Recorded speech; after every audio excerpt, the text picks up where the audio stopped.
Welcome, everybody. Welcome to another exciting episode of The Bird's Nest. I'm your host, CJ, aka Magpie, and this is Albatross.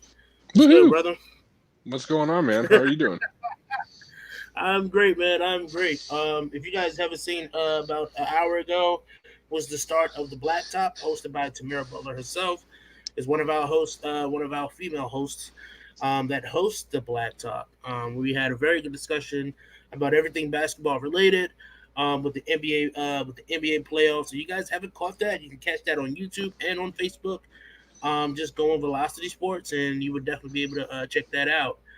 We had a very good conversation about the NBA, the playoffs, and the WNBA, and some great news and some very exciting news with the WNBA as well. So you won't hear a lot of basketball stuff from us today. We've got a lot of other exciting news for you guys in other sports realms. All right. So, Albatross, are you ready or are you not ready? Which one? I don't know. I'm ready. All I'm right. ready. I mean, I was gonna say, are we ready as the Capitals were, or are we ready like the Avalanche were? I'm actually glad you brought that up. So let's talk about it. NHL playoff recaps. Boston and Colorado advances early in the NHL playoffs. I'm a little salty. I bet. I'm a little salty. My Caps didn't come to play, and just as I predicted, it's going to take, a lot of these guys who was out to come in and actually, be there. But we didn't have a lot of players, and the Bruins was firing on all cylinders during the series. So. I wasn't say I was shocked, but I just didn't want the Capitals to lose like that. And without further ado, we have our third host. Hey! Oh. What's up, buddy? Oh, just having a good old jolly time, ready to get to business, talk about the goods.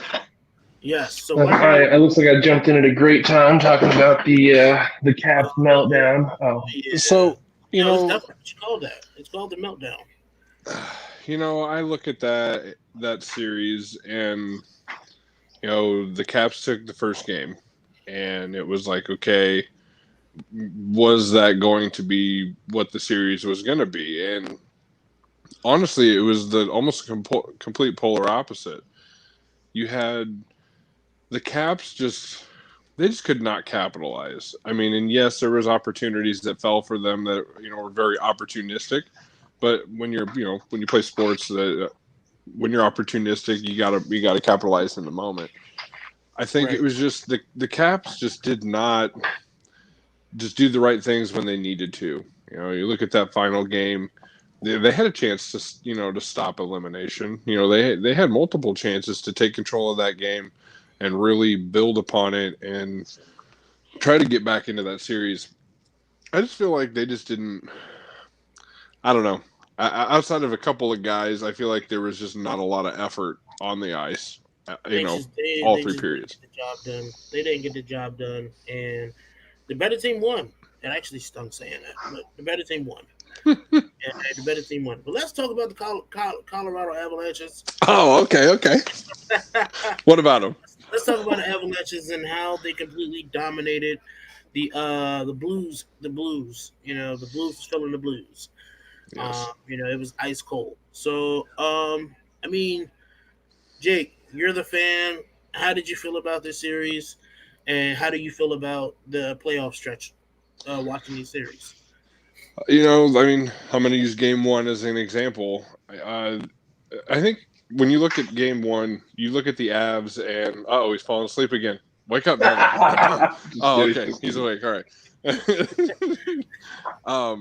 I think you look at game one and you realize I think the Avs were coming in finesse. They really were. I think they had the wrong approach.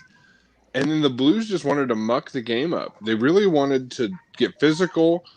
Gabriel Landeskog winning that fist fight in game one, we just took the physicality to them for the next 4 games Right. and outshot them, outplayed them. The forward line was all over them, all over them. I mean, I think Ryan O'Reilly said it best for the Blues. It was pathetic.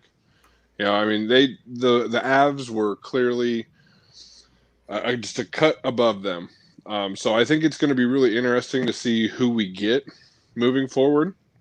The Golden Knights, we've played them many times, had some good battles. So I think it's going to get tougher. Obviously, the teams are going to get better, but oh man, I think when it comes down to it, the Avs are going to be tough to beat. With the way McKinnon's playing, the way Landeskog's playing, Rantanen's playing at a high level, they get goals from everybody. Brandon Saad's over here making goals. I mean everyone gets their opportunity, and the Groob, he is the Groob, and he's taking care of business. So I'm really interested to see how things continue to pan out and what players or what teams we have to face. Yeah, I definitely think that losing Grubauer and Braden Holtby was the Caps' downfall, Yep. and you see it obviously. You see it obviously this season, and in the playoffs, it was bad. It was bad, and Boston has owned the Capitals, owned them very badly, and the Avalanches they dominated. Makes me a little bit excited to see who else can make this upset because this was crazy. This is crazy. You didn't think that the Caps was going to lose 4-1 in a series against Boston. I didn't.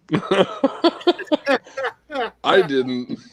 So it was embarrassing from a fan's perspective. It was embarrassing. It was pathetic.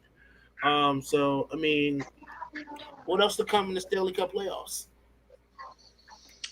Um, right now you got the game going on between the Islander and the Penguins. They're tied 1-1. Right. That series, 2-2.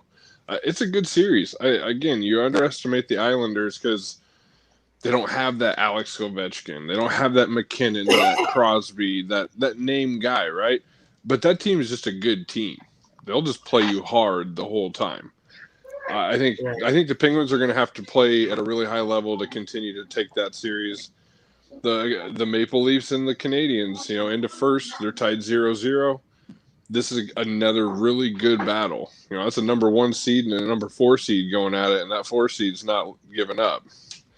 And the defending champs later today have the opportunity to move forward past the Panthers as they are ahead in that series 3-1. So Tampa Bay knows what they need to do. It's just whether or not they get it done.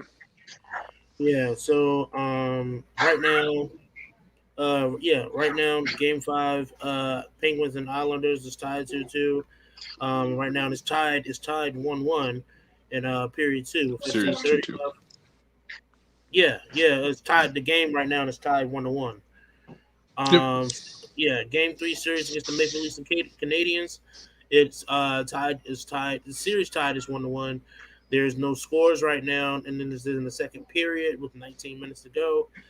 And we still have a few more games underway tonight with the Lightning and the Panthers, the Jets and the Oilers, and the Golden Knights and the Wild. The Yep. Golden Knights is leading 3-1 in that series. Winnipeg is leading 3-0 in that series, and the Lightning are winning 3-1 in the series against the Panthers. I guess we can say that we all know who's going to win these win these next 3 series, but you never know. You never know. Right. Those opposing teams who are down can actually win the next game and shed some light, in the next few games of the series. Could be that patented 3-1 comeback. Yeah. I don't know. I don't see the Panthers doing that to the Lightning. I think there's two series we can say right now. I think the Jets are going to finish off their series against the Oilers, and I think that the Lightning will finish theirs against the Panthers. The Golden Knights, they're up 3-1, but like you said, you never know. And the Wild are a good team, but it seems like lately, these past couple games, the Golden Knights have had their number. Yeah, definitely. Definitely. I mean, you see this bracket with Boston and the Avalanche gets to rest a little bit and get a chance to sit down before the next to see who's the next opponent. You got Pittsburgh and New York. They tied 2-2 right now in the series. Um, who knows? Who knows what happens? The Islanders can take it, or the Penguins can take it. You have Vegas in the strong running right now. I mean, again, you never know. You never know. You never know what can happen right now. But it looks like Vegas is going to take this series. The Mm-hmm. only real interesting series right now that we're watching that eyes is actually on is this Pittsburgh and New York series, and I think that whoever wins this series will be a tough matchup against Boston. Oh yeah, oh yeah, and they're going to expend more energy right now. There's only 4 teams right now that have the opportunity to get some rest. So it's going to be interesting to see how that equates moving Yeah, forward. yeah, definitely, definitely.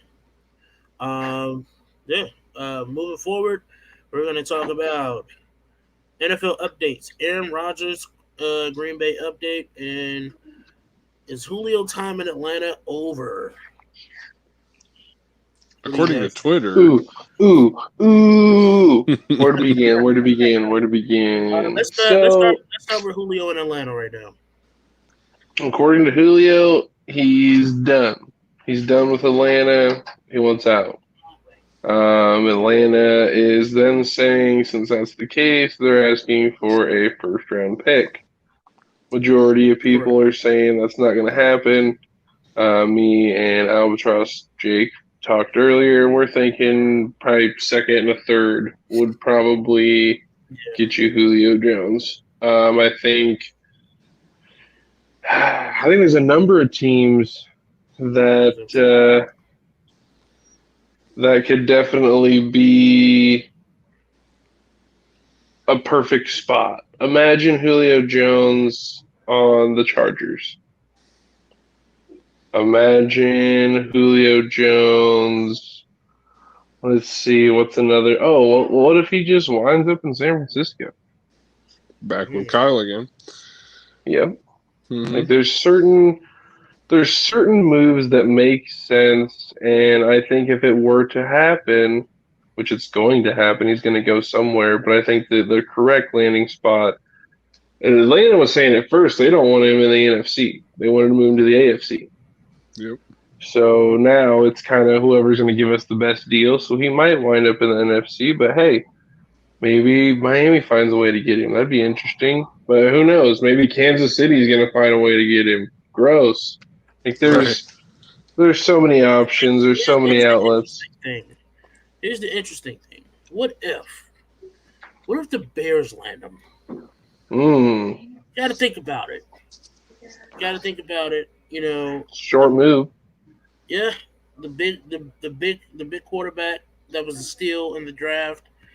We have a young quarterback. Then we already have this sort of a wide receiver core that's shaping up. I mean, Allen is in it. You know, here's the thing that we have to pay attention to where, and this is going to narrow where he goes quick. So he has 3 years remaining, and roughly in between 12 to 15 million, he's going to carry a cap hit for each team. Yep. As much as I would just love to have little, sweet dreams of Julio Jones catching, touchdowns in a 49er uniform, it just doesn't logistically match with what this team's doing. Like if we bring in Julio Jones, how are we going to pay Fred Warner? And obviously, Fred Warner deserves a big contract. He's coming up on his extension. Not just him. We have Dre Greenlaw 2 years down the road. You have Nick Bosa. Like, there's a lot of big moves that team has to make. That you bring Julio Jones in, and in a business move, it's going to make things a lot harder to approach. But do you really think that he's going to get a big time contract? I think at the most he's only going to be signed for a year to see what he can do, and I think that he can possibly go somewhere else. Depending on how the season ends. I mean, let's be honest. This isn't prime time Julio Jones that we're talking about. We're talking about Julio Jones who still can show that. I mean, But this is even still injured, Julio Jones. this guy is a game. I mean, yeah, you're right. He's This a is still game time Julio Jones. decision every game, Exactly. and balls out like 9 catches, 200 yards. Yeah, I think the and reason why he declined last year is because, again, he didn't want to be in Atlanta. So why do you want to play for a team you don't want to be a part of? They were losing early and often last year. I'm not going to give it all for a losing effort every time. There's just no way. He's given the knowledge to those people. That's why Calvin Ridley's taking the next step. That's why he's the leader of that locker room as soon as Julio walked out the door. Because Julio was man enough to give him the knowledge. yeah, Like, this is perfect time to do it. Let Julio walk. Let him go to the team. And why? Who says he doesn't take a team-friendly deal because he's going to be competing for a championship? He hasn't had that yet. Well, he's already in the midst of a deal. That's why the deal is already there. He signed that 3-year deal. So that money is going to come with him already. Yes, when he gets to that team, they maybe could restructure it a bit, but Right. he's already in his deal. So, that's why I was saying, he's already owed this for the next 3 years anyway. This is the best time to capitalize on Julio Jones. There's in no way possible of saying that Julio Jones isn't a top receiver, even at his age right now. Even in 3 Yep. years, you're still going to get at a top level play from this guy just because he's just that type of person. He Yep. wants to win. I think that wherever he goes, he's going to have to go somewhere that can benefit both money wise and field time wise. I just don't think that he will go anywhere that would jeopardize the salary cap for next year because it's supposed to go back up if I'm not mistaken. It's going to jump big time. Yeah, it is supposed to go back up. Due to the pandemic of last year and how everything drastically came down. You gotta look at these ticket prices for these games now. These aren't just regular ticket prices anymore. These teams are charging an arm and a leg for nosebleed seats. So if you're a real fan for this team, you're going to pay for these seats, and this is how they're going to make their money back. So with the Yep. salary cap jumping up, I think that he's going to have to go somewhere where they can benefit with the contract wise, and not only that, somebody that can really benefit to use him. And the only place I can see him really going is the Vikings. Mm, that would be a very I see. interesting Here's suit. why. Here's why. The Vikings picked up a backup quarterback in the draft. We got Kirk Cousins there. They just might be in the market for another quarterback, depending on how their season goes. This season, but they just might be in the market for another quarterback. Comes in the draft, and we have some decent prospects that's looking to come up in the college football draft prospect list. So I Yep. mean, listen, like I said, it's all about the timing, and it's all about the timing of it. Um, uh, I mean, it would make But sense. It would make sense for the Jets to go out and get him as well. well, you got to remember, he's going to have his say in here. He doesn't want to go to another team that's going to take a year or two to figure things out. The Vikings are in that moment. They can figure it out in the next year or two. He wants Yep. to go to a team that he knows if he goes there, he is going to a Super Bowl caliber roster. So we start talking about Super Bowl caliber rosters, and that narrows it. I mean, it narrows it down quick. I mean, let's just be honest. Like We can tell if let's remove injuries, right? We're removing if any injuries happen. Paper football teams, there's certain teams that stand out more than others. he's going to want to go to one of those top 5. He wants to win. It's not about money really anymore for Julio. And look at his college career. What did he do? He won all the time. Alabama, you win, right? He doesn't want to keep playing in Atlanta and losing. Like, this kid's a winner. Like, he's not a kid now. He's a man. Like, this man wants to win a championship ring and go down in history known as a dude who will come in as questionable game time and still smoke you. So, based on what you said, honestly, there's only 3 teams right now. There's only 3 teams right now. One of them being the Bucks, and I doubt that'll happen. No, they don't really need it. The next team that I would actually put out there is the Chargers. Yeah, with some of the additions on that line, you protect Herbert. Yeah, definitely. And the Ravens. Those are the only teams right now that's on paper that can actually do it. I think that Lamar Jackson needs that wide receiver there. I think he really needs that wide receiver there. With the amount of running that he's doing, I'm just sorry, Miles Boykin is just not the answer for it. I mean, right. He just needs somebody there, and I think Julio Jones and having Boykin there on the other side would definitely minimize all those issues that they were having last season. Right. I don't know. We'll see. I don't know. We'll see. I think it'll be interesting to see where he lands. I don't think he'll go to the Bucs just because that's the NFC South. I think if Atlanta wants to be, shooting themselves in the foot, that'd be really bad. So Kerrigan is in Philly, so I know. So we'll see how it goes. It'll be interesting to see. Don't get me wrong. You put Julio Jones with Deebo Samuel and Brandon Ayuk, and let's have some fun. See, here's we're going to talk hypotheticals. Go ahead. But we're talking about Super Bowl contenders, though. Is the 49ers Julio Jones away to winning the Super Bowl? I think even without Julio Jones, that roster is a Super Bowl caliber roster right now on paper. On paper, that's a Super Bowl roster. No injuries. That's what we're talking about. No injuries. Okay, exactly. That's what I'm saying. No injuries. No injuries. I'll remove injuries. I definitely agree with that. Because you can't. That's the only unforeseen that you can ever. We can talk about these teams all day, but it's as soon as they go out there and play a full 60 minutes, get off the field healthy, and continue to do that. Most of these guys have these. It's not like they plan. Oh, hey, by the way, week 4, I'm going to blow my ACL. So it's like those are always the unforeseens. If the 49ers can stay healthy with Jimmy Garoppolo, it's already been proven he can quarterback that team and go to the Super Bowl. If he plays at a Pro Bowl level, Trey Lance doesn't have to worry about playing, and you can win at a Pro Bowl level execution. Key word.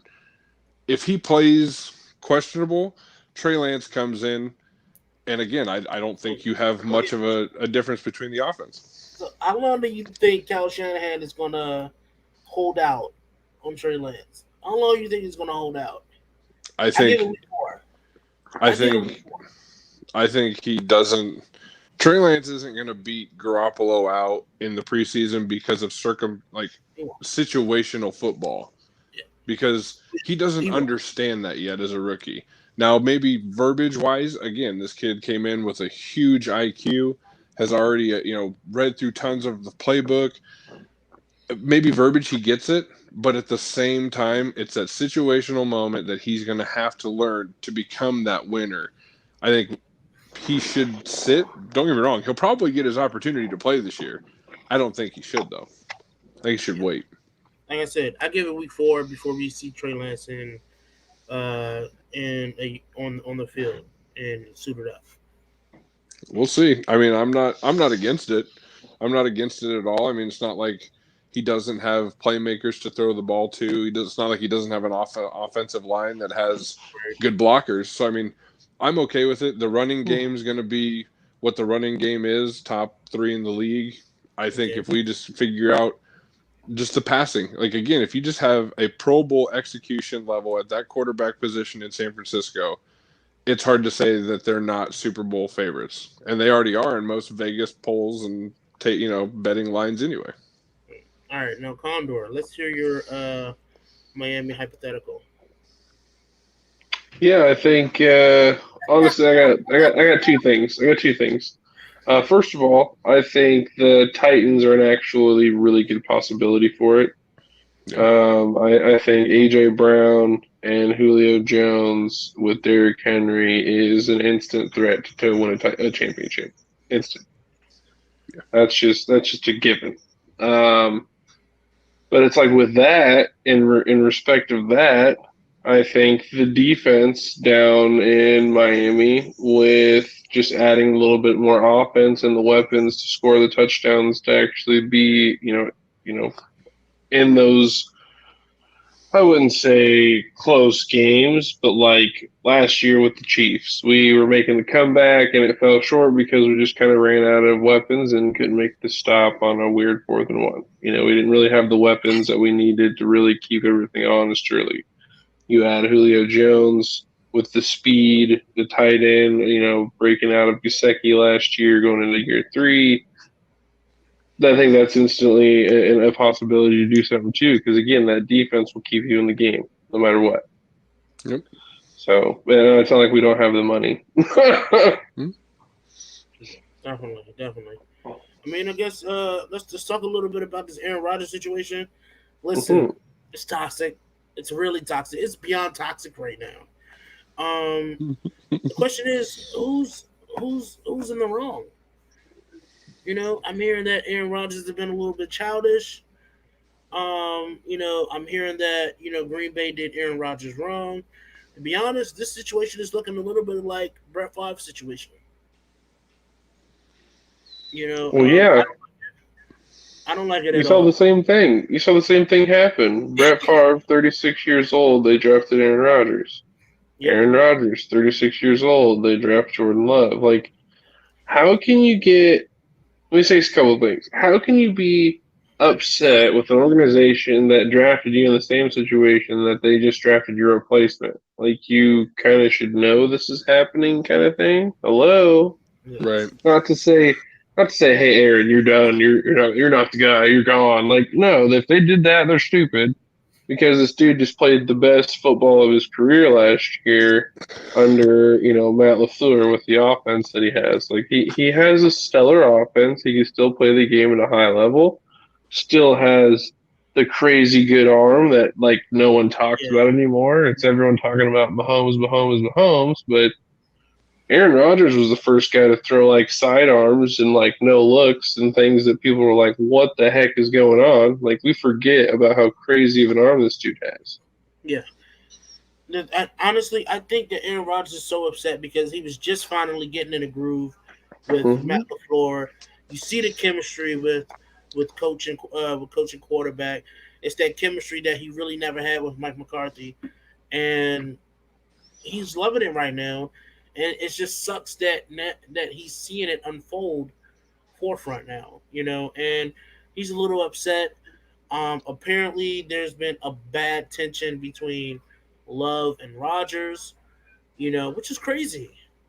Which is crazy. So is that the reason why you really haven't really seen Love at all? Like, as far as like No. practices and things like that. Like, what's going on with that right there? He like if you ever get time to watch practice film on Jordan Love, just take time and watch practice film on Jordan Love, and the kid's garbage in practice. He's garbage. There's Aaron Rodgers is not worried about his job first off, and so I don't understand. I think the tension is a smokescreen for what is truly going on. I think the front office in Green Bay is toxic, has been toxic, and will be toxic for a long time because there's never going to be anyone to pull the string on them. It's like a Dallas Cowboys situation. Aaron Rodgers is just your oh man, the canary in the mine or whatever, right? He's the one kind of blowing the smoke. Oh hey, there's something getting ready to happen. I think when we can't look to the fact that this GM was compared to Jerry Krause. Like that, if you understand who Jerry Krause is, you Yeah, most definitely. understand what toxic GM type people are. if he's doing that to Aaron Rodgers, and let's be honest, who kicks a field goal in an NFC Championship game when you have Aaron Rodgers? Like, you Yeah, go for the gusto. You go for the yeah, what you're at that moment. You're not playing the 49ers and getting wrecked, and you have a chance, and you kick a field goal. yeah, Like, I think Aaron Rodgers is frustrated because Aaron Rodgers is a winning quarterback, first off. yeah, One of the greatest quarterbacks the era of Peyton Manning, Aaron Rodgers, Tom Brady, Drew Brees, these were some of the greatest quarterbacks to ever play the game. And our kids will talk about these guys. Aaron Rodgers wants to win, right? He won one already. He knows he's a Super Bowl caliber quarterback. He wants to go to a place that wants to win. Green Bay wants to win, but I feel like it's this toxic. It's just a show. It's just a show. They're so happy with selling the Lambeau Yep. image, the Lombardi image. They're getting into that moment that the 49ers were in at the end of the Jim Harbaugh era. Let's just sell the team. We're a money-making machine, and that's all that matters. Well, the fans aren't happy with that, and neither are some of the players who want to win. Mm-hmm. yeah. I don't like it.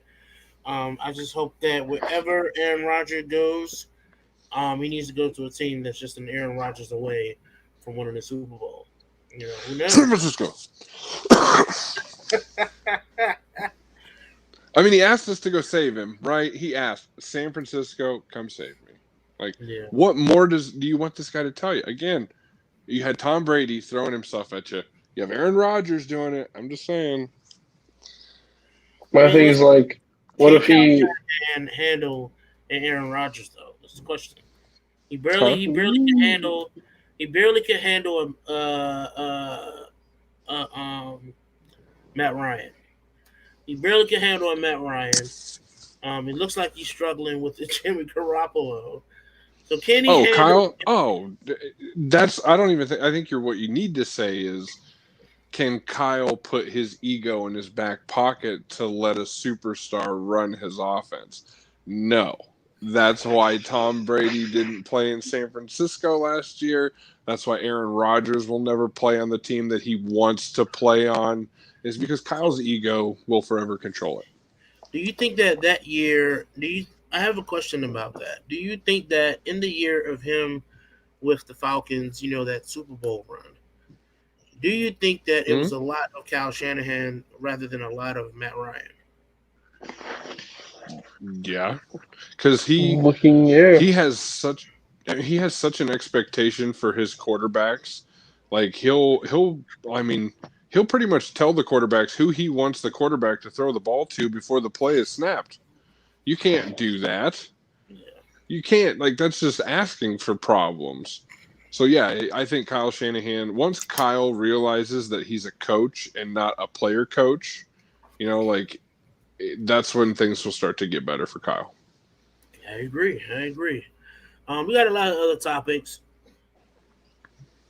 We got a lot of other topics that we got to discuss, and we're gonna keep it moving. All right. Um, the PGA Championship recap. The wins wasn't a factor for Phil Mickelson.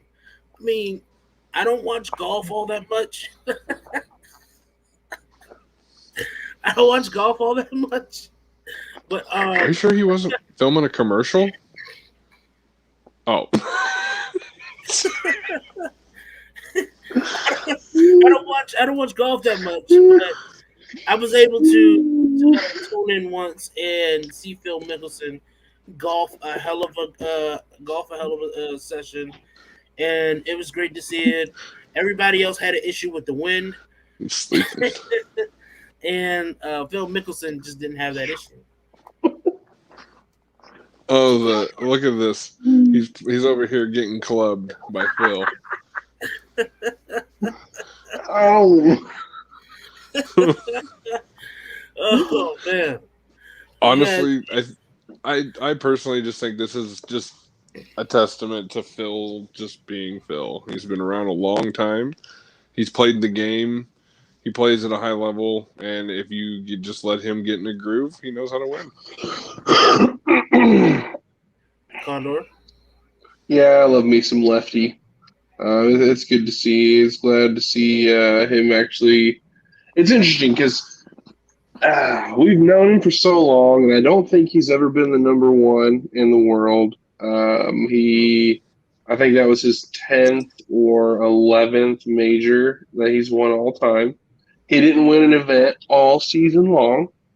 Like, Nope. just the things that this guy's managed to do and maintain relevancy through the course of his career, and then basically etch his name in the history book as the oldest champion ever in the history of golf.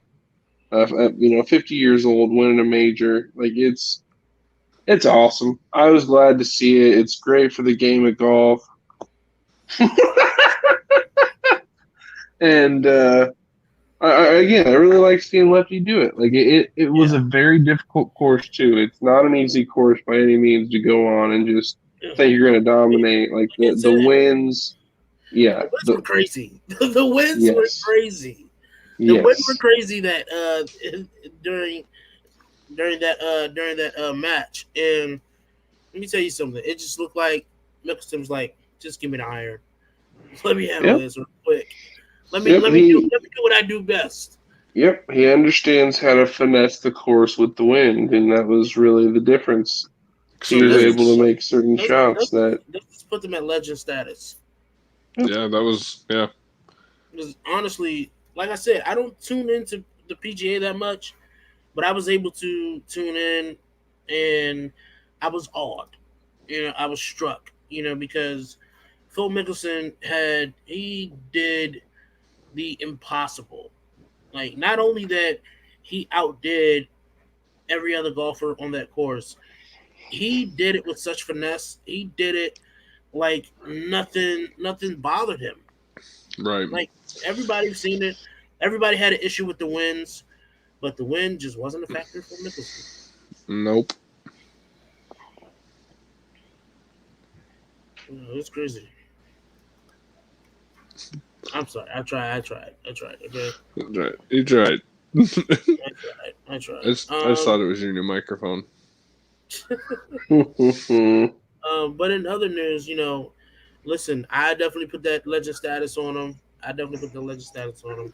Yes. Congratulations, Phil, for winning the championship. I think this is what, his 11th. Yep. It's the 11th major. Yep. So that's great. That's great, man. Hats off to him. Mm-hmm. Well, just like you said, just the factor of the wind, they're going to talk about it for a long time. Yeah, that was amazing. It was amazing to see. And I tell people, if you don't watch golf, you should have watched Phil Mickelson own that course. Like Condor said, is one of the most aggressive, the most difficult courses in PGA. And he just did it with such pizzazz. Mm-hmm. I can't say anything else better than that. He just did it. He went out there, he got the job done. Nailed And it. that's obviously why you see he has the trophy in his hand. Yep. Yep. Execution equals trophy. I wonder how heavy that trophy is, though. Probably pretty good size. Yeah. Let It's not Stanley Cup heavy, me but fall asleep over there. uh-oh. No. Like you already said, that one's. It knows where it's going. It's going a mile high. In other news, quick MLB updates, power rankings. Oh, sorry. What? I mean, arbitrage. What do you have as far as the power rankings? According to CBS here, as far as the power ranking goes, give me 1 second. Let me pull it up here. So we have the. Wait.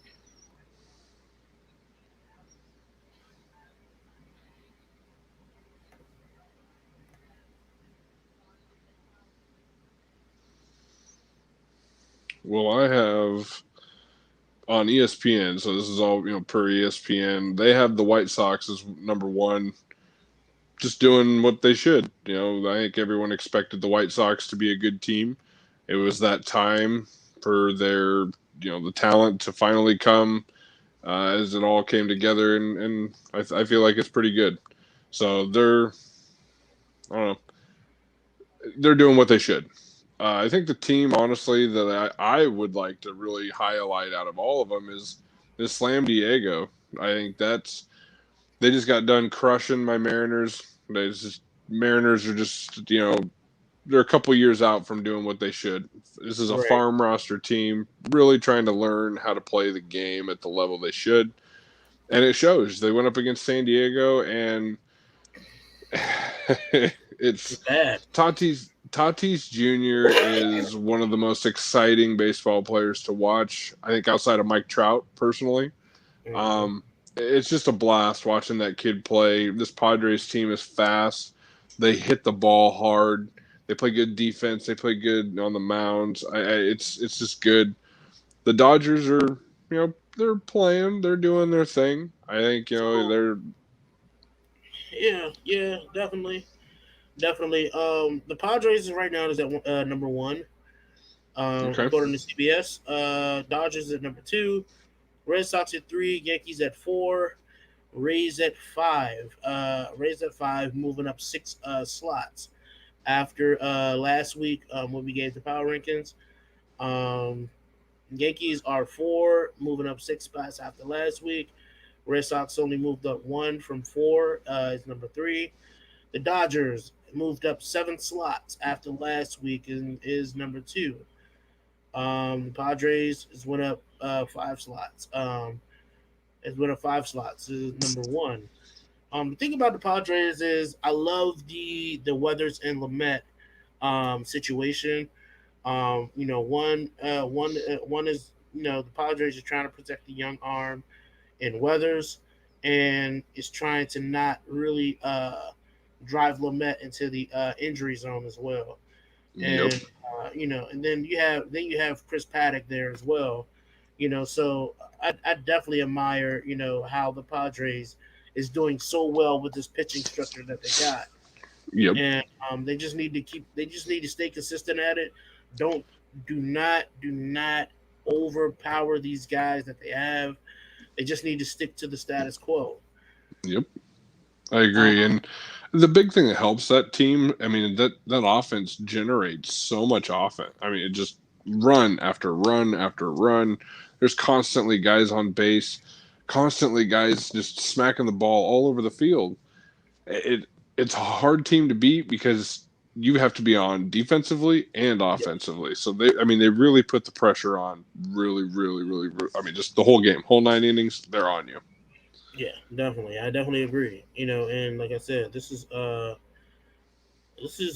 where we just like look at things differently because um one second the crazy thing is that when you look at this bottom 10, right? The bottom 10, you got the White Sox. You got the White Sox to six. They moved down five slots from number one. They moved down. The Astros moved down five slots from number two from last week. The Athletics, they moved down five slots from number three, and the Giants has moved down four slots from number five, and the Cardinals moved down three slots from number seven from last week. These guys was on top of the food chain at some point last week. It only Yeah. takes 7 days for them to drop. With the series coming through and things like that. I mean, something has to happen. Something different has to happen. But let me actually shed some light here with the Mariners. The Mariners dropped down eight slots. Yeah. I was surprised by that. They lose the six in a row. They were outscored by 36 runs. That is about as bad as in one Oh week. yeah. In one week, Just in one game I was shocked. I was against the shocked. Padres that we lost 16-1 in game one of that series. I mean, unfortunately, there's a lot of bad front office moves being done right now that's putting the team at a lot of risk. There's COVID outbreaks in the Mariners, which are stopping a lot of these pitchers from pitching, a lot of the players from playing, and that's a lot because they're not requiring a lot of their players to go through a lot of these COVID protocols to protect the rest of the team. And again, this is what you get when you don't think about other people. So hopefully the Mariners can pull their head out of the sand. Yeah, one thing that I do want to say is that the Washington has did their thing and won the Beltway Championship. There you go. They came in and they dominated the Baltimore Orioles. Sorry for my Baltimore fans that is actually watching. I don't care. But they dominated the Orioles in both Friday and Saturday games. They beat the Orioles on Friday on my birthday actually with 4-2. And then on Saturday, I actually watched that game a little bit at the bar that I was at, 12-9. So the Washington, they moved down a slot from last week, with them losing I think three in a row, and then they came through and won these two games back to back. But I'm glad to see that the Nationals are starting to, shape up a little bit. They're 19-23 right now. Zimmerman hit his tie breaking 3-run homer on that day on Saturday. So I'm very excited to see how everything goes. While the season progresses. I just think a lot right now. This is a good judge point. We're coming up on Memorial Day weekend. This is a good Yes, chance to definitely. really get a good look to see how everything has panned out for a lot of these teams. I think we're starting to see the water separate from the oil a little bit. Which ones are going to be heavier in sync and which ones are going to rise to the top. We're seeing it. We're seeing a lot of this talent that these teams paid for or you know drafted and all that stuff is it's starting to happen. We're seeing some teams like the Nationals or the Mariners the Mariners started out hot, Nationals started out low. They kind of landed right now around the same area.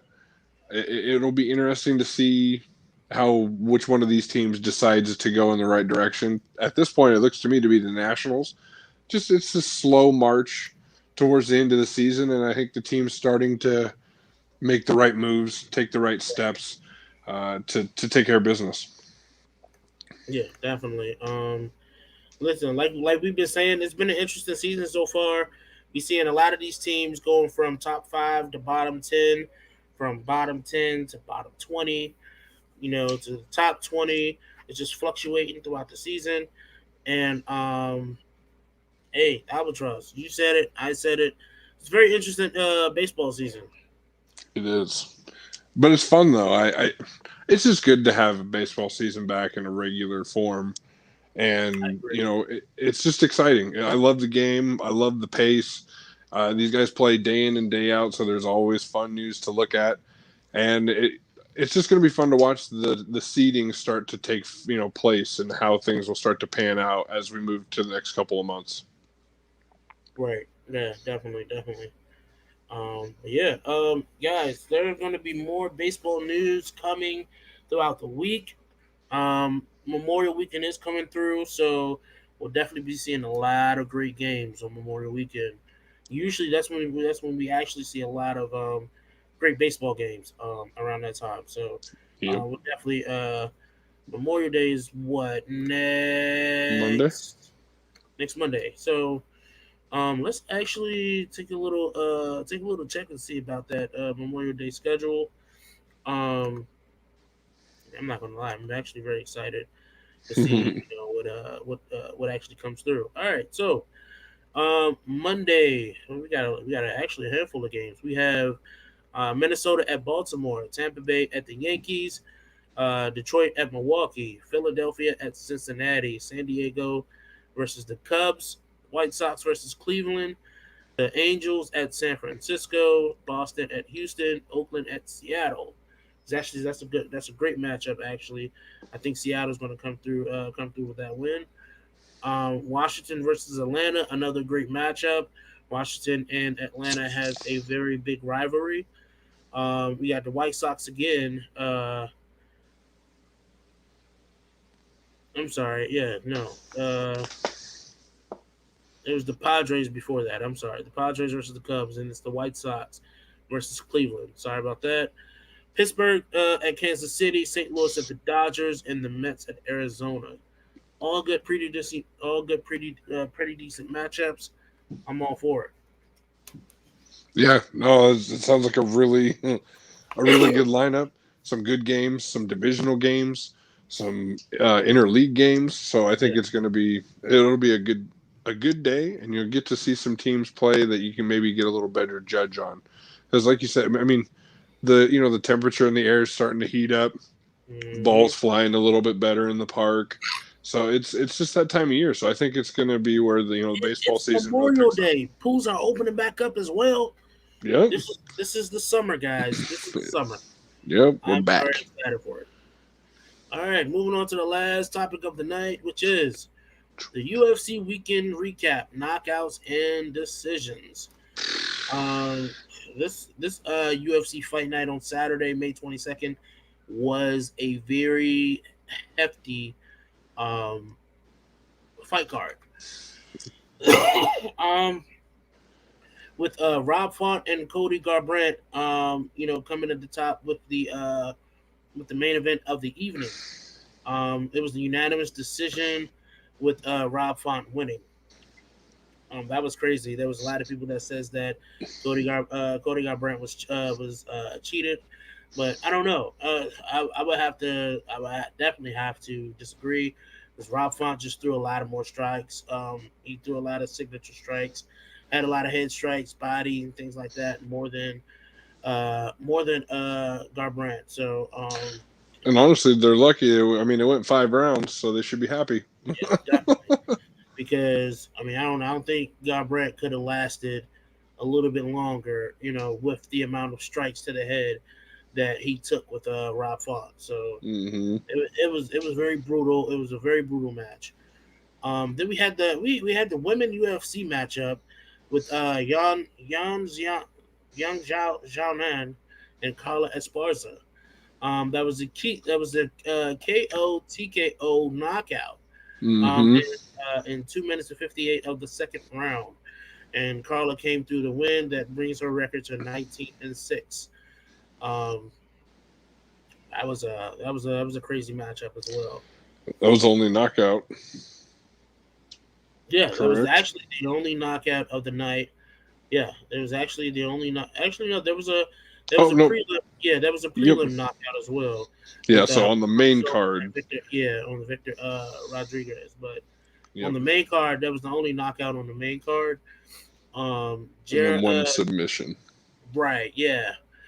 Jared Vendera, he actually won the once against Justin Tafa with the unanimous decision, split decision with Norma Dumont winning against Felicia Spencer. Unanimous decision against Ricardo Ramos and Bill Algeo, which Ricardo won that one. And the final unanimous decision of the main card was Jack Hermanson winning against Edmund Shabazin. But in the prelims, we talked about this Bruno Silva and Victor Rodriguez, which is a very anticipated matchup. There were some words that were said against the two during the face to face, and it was one punch in the minute of the first round. Hmm. It was very embarrassing. It was embarrassing. But Bruno Silva, I mean, you can't be caught sleeping with that guy. Nope. I mean, this was a great card. This was a great card. I was glad to see some of these wins.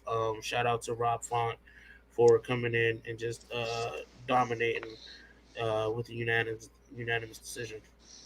Yep. Well, I mean, it was a deep card. It was all different weights. It was a good fight night for people to enjoy, whether you were a strawweight fan or a heavyweight fan or a welterweight fan. You got a little something, a little bit of everything.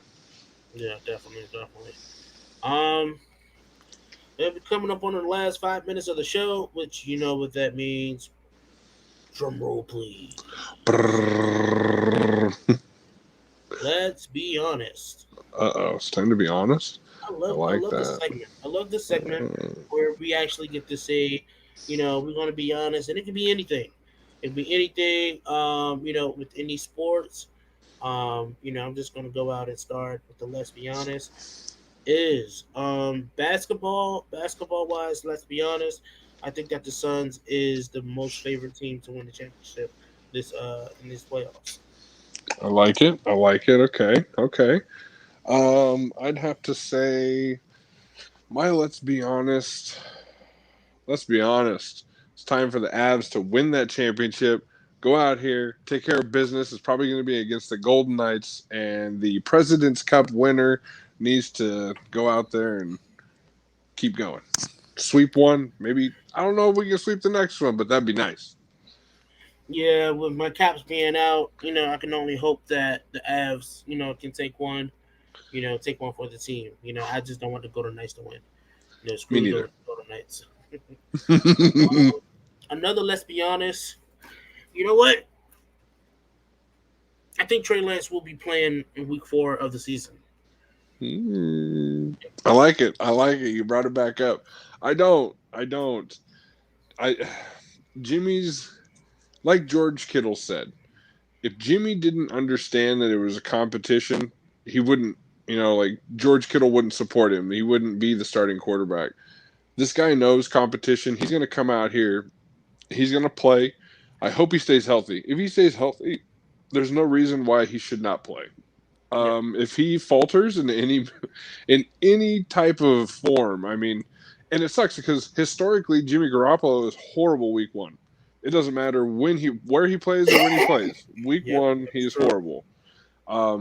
Hopefully he can take care of business because if not, Trey Lance is going to be sitting right there waiting for the opportunity. And I think once this kid gets in there, he's going to be there. I just don't think he's going to lose grip of it. I mean, some of these quarterbacks that have been coming in recently, it's that influx of quarterback that we're going to be talking about for a while.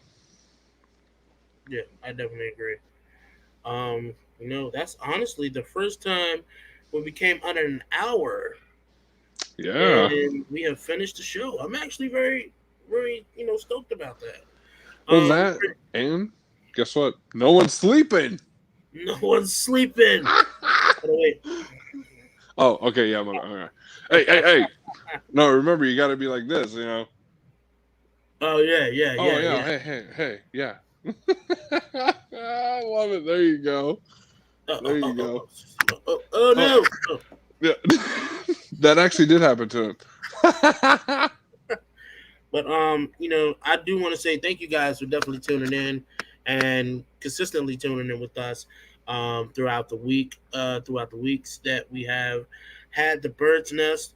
I hope you guys like the Bird's Nest. This is where we give our insight on all things sports related. We didn't tackle UFC today. We might tackle boxing the next week. We just try to talk about everything. We talk about golf. So for those who probably ask, oh, hey, what about golf? Golf's a sport too. Hey, we got you guys.